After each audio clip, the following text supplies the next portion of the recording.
ओम नमः शिवाय, हर हर महादेव, जय महाकाल। कैसे हैं सब लोग। देखिए, एकादशी का बहुत ही सुंदर सा और विशेष सा दिन आ चुका है। मात्र आपको एक दीपक से इस उपाय को करना होगा और आपकी जो भी कामना होगी पूरी जरूर होगी। जितनी भी माताएं बहनें मेरे इस वीडियो को सुन रही हैं, देख रही हैं, इस एका दीप वाले उपाय को जरूर करें। अगर वो उपाय करते करते थक चुके हैं, उनकी मनोकामना पूरी नहीं हो रही है, पशुपतिनाथ व्रत कर लिया, सोमवार की अष्टमी कर ली, प्रदोष कर लिए, सब करके देख लिया, नहीं हुई है ना, एक बार इस एका दीप वाले उपाय को जरूर कीजिएगा। आपकी सारी मनोकामनाएं पूरी जरूर होगी।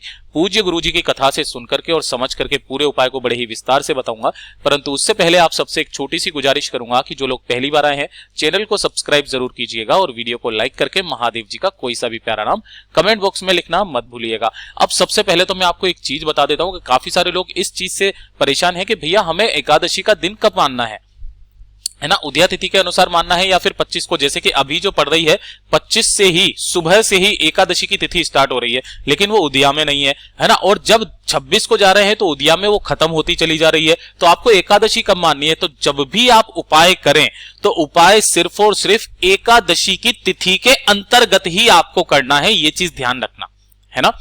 व्रत का पारण करना, व्रत एक अलग चीज है, जो आप उपाय कर रहे हो उस एकादशी की तिथि के अंतर्गत ही करना है, जिस समय से एकादशी स्टार्ट हो रही है, ठीक है ना। अगर आपने दूसरे दिन व्रत किया है तो आप दूसरे दिन भी कर सकते हो, लेकिन एकादशी तिथि के अंतर्गत आपको उपाय करना बेहद ही फल माना जाता है, अच्छा माना जाता है, ठीक है ना। उसका संपूर्ण फल भी आपको प्राप्त होता है। इस पूरे वीडियो के अंदर हम लोग सिर्फ और सिर्फ 2 उपाय के बारे में बात करेंगे आज। छोटा सा वीडियो है, दोनों ही उपाय आपकी मनोकामना पूर्ति के लिए सिद्ध होंगे। ध्यान से सुनना, समझने की कोशिश करना। सबसे पहले बात कर लेते हैं पहले वाले उपाय की तरफ, ठीक है। देखिए, पहला वाला उपाय किन लोगों को करना है कि अगर आपके घर में सुख शांति समृद्धि नहीं है ना, सुख शांति, सबसे ज्यादा परेशानी किससे होती है, अगर परिवार में प्रेम भाव वगैरह बना हुआ रहता है ना, तो हमें कोई उपाय करने की जरूरत ही नहीं है। इंसान का जीवन अपने आप ही बहुत अच्छा चलने लगता है। लेकिन अगर परिवार में सुख शांति समृद्धि नहीं है, कलेश बहुत ज्यादा हो रहा है, पैसे की, धन की बहुत ज्यादा मारामारी है, माता पिता के बीच में नहीं बनती और पति पत्नी के बीच में नहीं बनती है, पारिवारिक समस्याएं अगर आपके घर में किसी भी तरीके की है ना, आपका मन शांत नहीं रहता है, परेशान काफी ज्यादा हो रहा, कष्ट है, दुख है जीवन में, तो इस वाले उपाय को करना सिर्फ और सिर्फ एकादशी तिथि के दिन ही करना है। ध्यान देना, मात्र आपको एक दीपक तैयार करना है। दीपक जो होगा वो होगा गाय माता के घी का, गाय के घी का दीपक आपको लेना है और इसी के साथ में इसके अंदर लगानी होगी गोल बत्ती। कौन सी लगाओगे, गोल बाती लगाना, बत्ती, ठीक है ना। इस तरीके से मिट्टी का एक दीपक तैयार कर लेना। अब दूसरी चीज जो आपको चाहिए होगी वो चाहिए शक्कर। गुरुदेव ने बताया ज्यादा शक्कर लेने की जरूरत नहीं है। मेरा बाबा, अगर आप चुटकी भर शक्कर भी समर्पित करते हो ना, मेरा बाबा उसका भी फल आपको पूरा पूरा प्रदान कर देता है।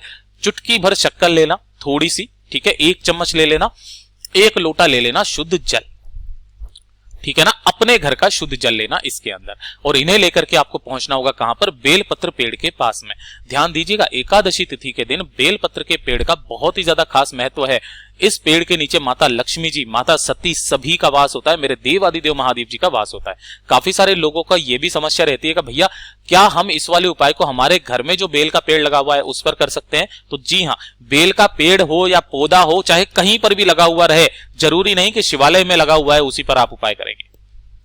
कहीं पर भी, अगर कहीं झाड़ियों में भी कोई बेल का पेड़ लगा हुआ है ना, आप वहां पर भी इस उपाय को कर सकते हो। मेरा बाबा की कृपा, बस वो केवल बेल का पेड़ होना चाहिए, ये चीज ध्यान रखना।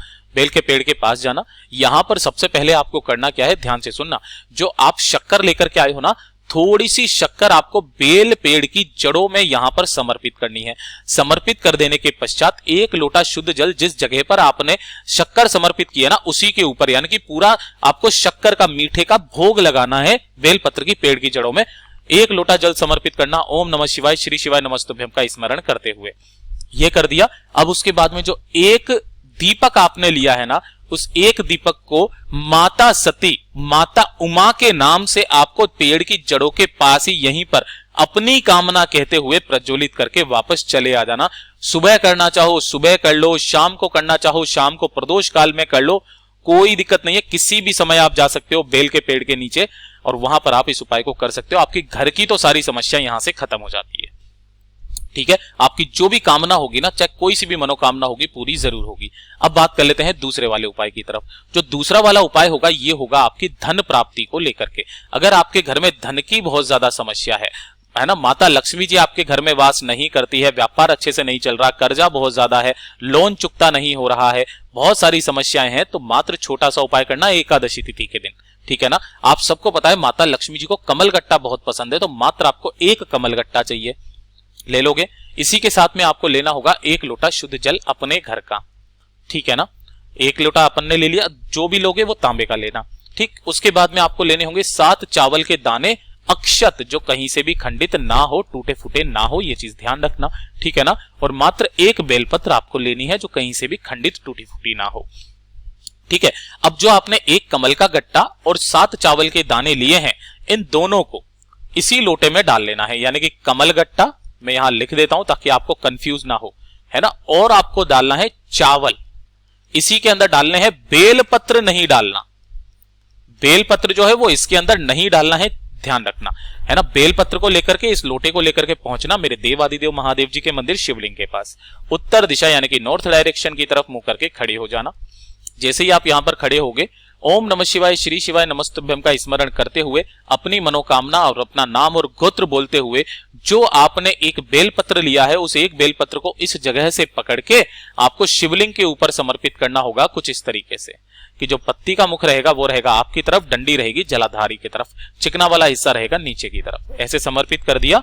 और उसके बाद में 1 लोटा जो शुद्ध जल है मेरे बाबा के ऊपर आपको सिर्फ 1 धारी से धार टूटनी नहीं चाहिए, ये चीज ध्यान रखना। 1 धारी से पूरा का पूरा लोटा जल समर्पित यहीं पर कर देना है, ठीक है। कमल गट्टा भी साथ ही समर्पित करना है, चावल के दाने भी सारे के सारे यहीं पर समर्पित कर देने। अगर लोटे में रह जाते हैं उन्हें निकाल करके बाबा की शिवलिंग पर आपको रख देना है। 2 मिनट यहां पर बैठ करके अपनी झोली हाथ पसार करके 2 मिनट ओम नमः शिवाय श्री शिवाय नमस्तुभ्यम का स्मरण करना, अपना नाम और गोत्र बोल करके, अपनी कामना, धन की कामना कह करके, मेरे बाबा से विनती करके वापस घर के तरफ चले आ जाना। 1 से 2 एकादशी करके इस वाले उपाय को देख लेना, आपकी धन की समस्या धीरे धीरे करके खत्म होने लगेगी। पूज्य गुरु जी के ये सभी उपाय शिव महापुराण, विष्णु पुराण, लिंग पुराण और ब्रह्म वैवर्त पुराण में साफ साफ लिखा हुआ है कि जो व्यक्ति इन उपायों को करता है उसका 100% फल उन्हें जरूर प्रदान होता है। पूज्य गुरु जी ने जैसा बताया वैसा आसान भाषा में आपको बताने का संपूर्ण प्रयास किया। वीडियो अगर पसंद आया हो तो लाइक जरूर करना, साथ ही साथ चैनल को सब्सक्राइब जरूर कीजिएगा। मैं आपसे मिलता हूं अगले वीडियो में, तब तक के लिए ओम नमः शिवाय, जय महाकाल।